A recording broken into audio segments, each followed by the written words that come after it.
Hello, my name's Craig Rodrigue, and today's safety topic is benzene and working safely around benzene.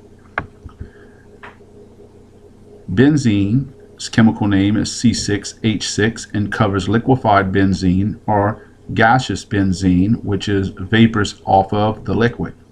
Benzene is clear, colorless, and has a distinctive sweet smell. Benzene's specific gravity is 0.879, which means it's lighter than water as compared to water, and is 2.7 times denser than air. What are the hazards of benzene? Benzene is flammable. Benzene has a flash point of minus 12 degrees Fahrenheit, and benzene has been known to cause cancer.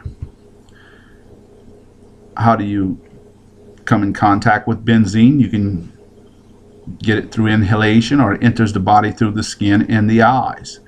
In high concentrations of benzene can affect the central nervous system. Aspiration of small amounts of liquid benzene can cause pulmonary edema. Prolonged periods or contact with benzene might cause things like depression, drowsiness, fatigue, tightness in the chest, breathlessness. Prolonged contact on the skin would cause drying of the skin and scaling dermatitis.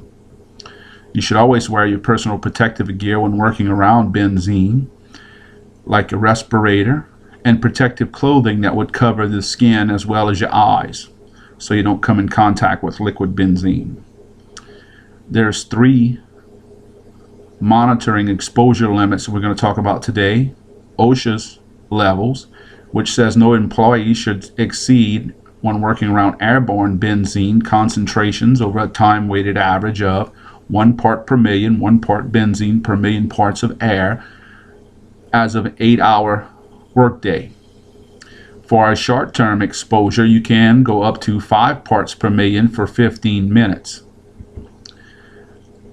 ACGIH has threshold limits at an 8-hour time weighted of 0.5 parts per million when it comes in contact with the skin, and a short term of 15 minutes would be 2.5 parts per million.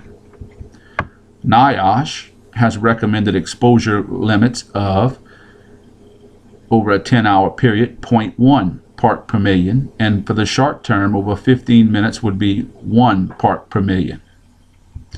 In conclusion, benzene is toxic, it's flammable, and it can enter the body through breathing, contact with the skin, or the eyes. Always wear your personal protective equipment and obey the exposure limits. If you have any questions, feel free to contact me. Thank you.